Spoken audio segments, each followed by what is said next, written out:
everyone, welcome to the Quarter One Family video for fourth grade math. I'm your host, Stephanie Conlon, an elementary content specialist with the Learning and Teaching Department here in CMS, and I want to welcome you to our session today. By the end of our video, I'm hoping that you'll have some answers to these three big questions. What is your child learning in Quarter One? What does it look like? And what can you do at home to help? So I'm going to be going through three different units where we'll learn about each of these ideas, and we're going to start by looking at a broad overview of the first quarter. So in Quarter One, we start with factors and multiples. A lot of language and vocabulary are introduced in this unit. And then we move into Unit 2 with fraction equivalence and comparison. A lot of the work that fourth graders do build on the work they've done in third grade and build toward the work that they'll be doing in fifth grade. And then wrapping up Quarter One, we have Unit 3, which is extending operations to fractions, and specifically that includes addition, subtraction, and multiplication. So let's jump into Unit 1 now. What is it our students are learning in Unit 1? Like I said, this unit is all about the language of number characteristics. What makes a number even or odd? Those things that students learn about earlier in second grade, those are the kinds of ideas that students apply now to more sophisticated vocabulary. Students learn about factors and multiples. They learn about the difference between prime and composite numbers. And then they're able to apply that understanding to solve problems like this blue one you see about Marla here at the bottom. So, what does this look like? I'm going to take a few moments now and show you how a student might solve a few problems that help them build their understanding about factors and multiples and primes and composites to solve problems. So throughout the work of Unit 1, students learning about the meanings of factor and multiple by relating them to the concept of area. In third grade, students learn that they can count the squares that it takes to cover a rectangle of a certain size, and this one has a width of 2 and a length of 7. So students could count to find out how many squares it takes to cover this rectangle. That would be area. Or they also learned that they could multiply the length times the width and find the area this way. Now we want students to relate the idea of these two numbers being the dimensions of the rectangle to the terms factor or factor pair. So we know 2 and 7 are factors of 14. That makes 2 and 7 a factor pair. So we can say it this way. We could also say 7 times 2, same pair of numbers either way. That also means that 14 is a multiple of 2, and it's also a multiple of 7. So 14 has two factor pairs, 1 and 14 and 2 and 7.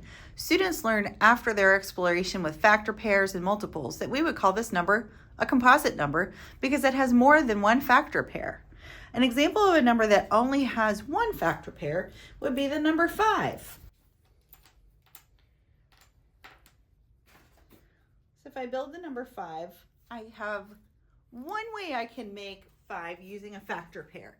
And that factor pair is just 1 and 5, 1 times 5. I'm showing this to you now because this can be part of the work that you do at home with students. So if there's only one way to make it, and I could make my rectangle go up and down, but it's still just a 1 and 5, 1 times 5, only one factor pair. So we call 5 a prime number.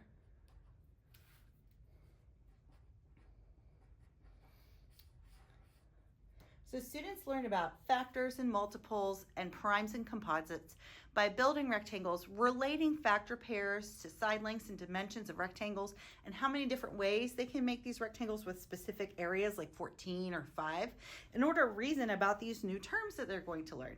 And in later sections of the unit, they apply that new knowledge to solve problems. So it's through the work that students had done previously, like I just showed you, that helps them solve problems like the Marla problem in order to think about factors, multiples, primes, and composites in ways that are useful for real life situations. So what are some things that you can do to help at home? Well, for units 1, 2, and 3, I'm going to introduce you to a task that you can try with your students. That's the bright yellow table you see here on your screen. In the purple box, we have some questions that are helpful while students work, and in the green box, there are some solutions. So for this problem, this is very similar to the work students have done and will do in Unit 1. around reasoning about if a number is a factor of a number or a multiple of a number. And the solutions below in the green box really help us think through what we want to hear students say and think about as they're finishing these sentences. So 5 is a factor of 20 because you can multiply 5 times 4 to get 20. So that means 5 is a factor of 20.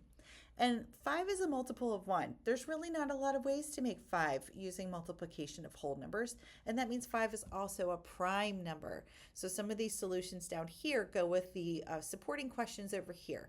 Feel free to take a screenshot of this if you would like to, or just return back to the video before you dive into doing this work with students, and just make you feel like you've got some tools in your back pocket that'll help your child feel successful at home. We're going to move on to Unit 2. So after students explore factors and multiples using lots of hands-on experiences, language routines, and problem solving, now we jump into fraction equivalence and comparison. Like I said before, this work is building on their experiences from 3rd grade and helps build up toward their work in 5th grade.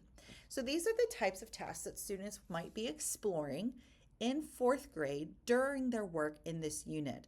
Students in Unit 2 are expected to use bar diagrams like we see here in the purple box to help us find equivalent fractions, number lines, and benchmark fractions to help us compare multiple fractions like you see in the orange box, and reason about problems like you see here in the white box using what they are knowing and learning in Unit 2. So what does this look like? Well, I'm about to show you now. So I wanted to bring us a task that would allow us to look at number lines, as students will be working with number lines quite a bit in Unit 2, and also give us 2 fractions where neither the top number called the numerator, 7 or 6, nor the bottom number, 8 and 5. These aren't the same. So in 3rd grade, students work with either the same numerator or the same denominator, but in 4th grade, we extend that work past that point and we mix up the numbers for numerators and denominators. So the first thing I wanted to do was build out 2 number lines. For this number line, we're going from 0 to 1 whole, or 8/8. And I say it's 8/8 because we're jumping 1, 2, 3, 4, 5, 6, 7, 8 equal sized jumps to get to 1, or 8/8. And here we have fifths. Notice that these start and stop at the same place because 4th graders learn that we have to use the same size whole or the same size number line distance in order to compare 2 different fractions. And this number line is in fifths. That means there's 1, 2, 3, 4, 5 jumps to get to 1 whole. So the first thing I want to know is how close each of these fractions would be to 1. So that's one of those benchmark fractions I was talking about when I mentioned that orange box at the beginning of our Unit 2 video. How close am I to 1 whole? And for 7/8, we're right here. We're 1/8, 1 jump away from a whole. So this is where 7/8 would be on my first number line. Now for my second number line, it only goes to 5/5. So if we count from 0 by fifths, we have 1/5, 2/5, 3/5, 4/5, 5/5. So the mystery here is, where do I put 6/5? Where does that even fit here? And the idea here for students is that when we work with fractions where the numerator is larger than the denominator, we want to extend past 1 whole. We need another jump that's the size of a fifth to get to 6/5. Another way to say this would be 1, and then 1 whole, and then a jump of 1 more fifth. So 2 ways to say this amount. So in this case, which is bigger, I can see that 6/5 goes past our 1 whole point, and so this fraction is bigger. It's more than 1. It's greater than 1. 7/8 is just 1/8 jump away, but 6/5 is actually 1 jump after a whole in fifths. So 6/5 is bigger than 7/8. So knowing these strategies that are most helpful for students in comparing and generating equivalent fractions, here's a task that you can do at home with your student.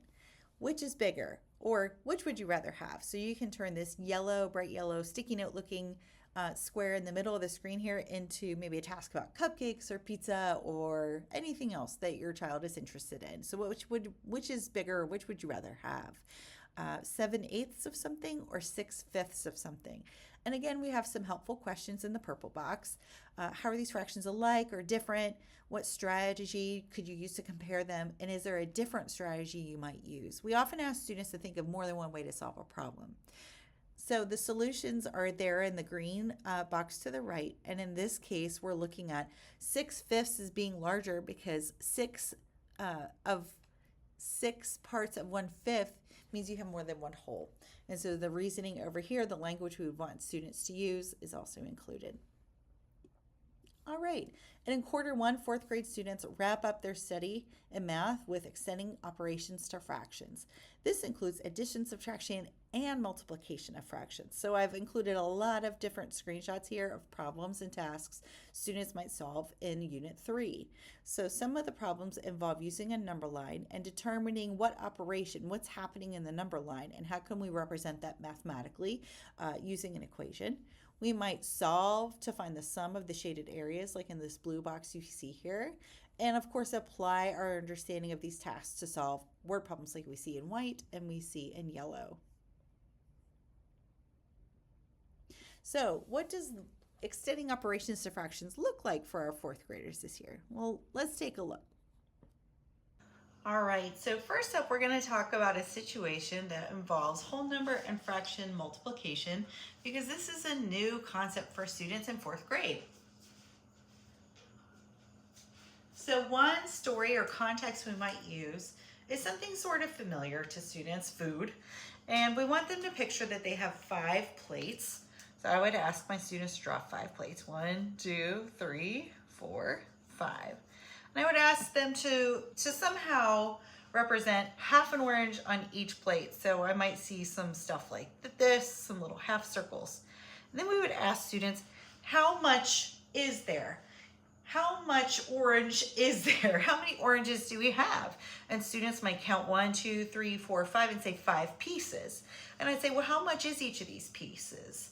And each of these are a half. So we're seeing a repeated addition idea here that they learned about in 3rd grade with whole numbers, and we're applying it to fractions. How many groups of a half do I have?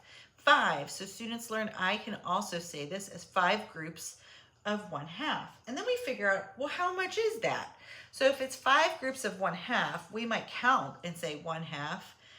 2 halves would be this one and then this one, and this one would count as 3 halves, 4 halves, and this one makes 5 halves. So one solution would be that we have 5 halves of oranges here.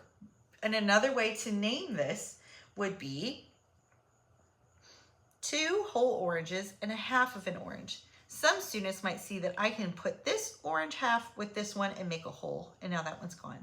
I can put this half with this half and make another whole. So I have 1 whole orange, another whole orange, and a half an orange here.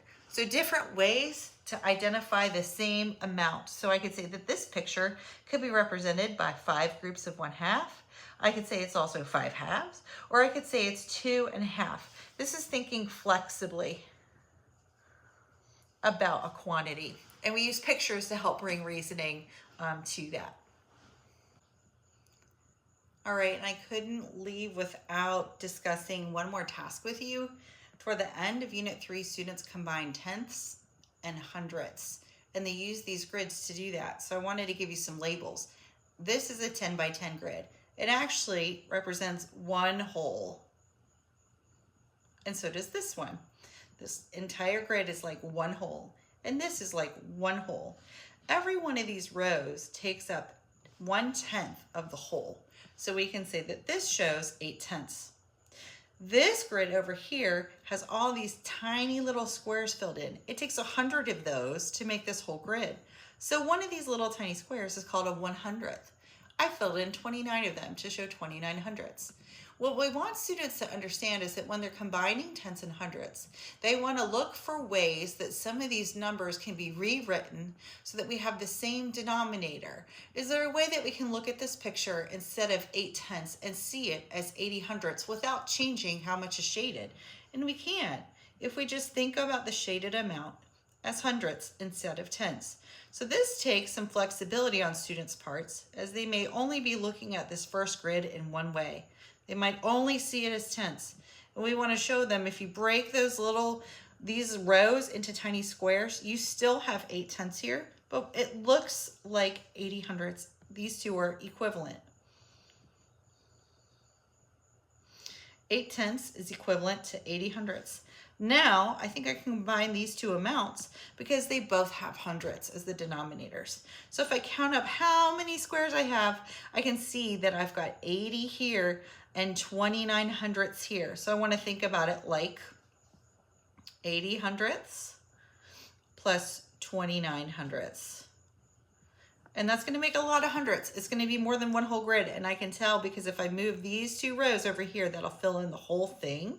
So that'll be like one whole, and then I'll still have these 9 tenths left over. So that could be said as, or 9 hundredths, excuse me.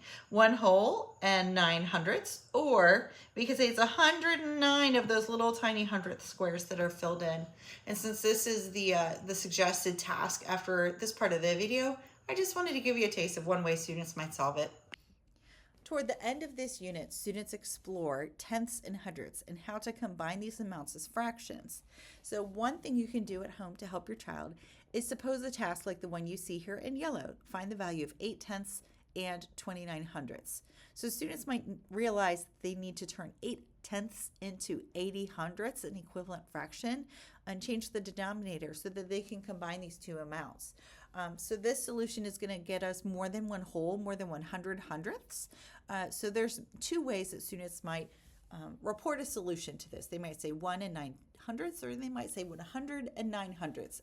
And they will have experience during this unit and the next unit in both of these types of answers. So of course we have some questions here that are helpful for students to consider so that they are practicing communicating their strategies to you and also thinking out loud about how they're doing their work. I hope you found this exploration of Units 1, 2, and 3 for 4th grade helpful for Quarter 1 learning. Thank you so much for joining me, and please feel free to check out the resources using the QR code below to gain access to our family website for CMS.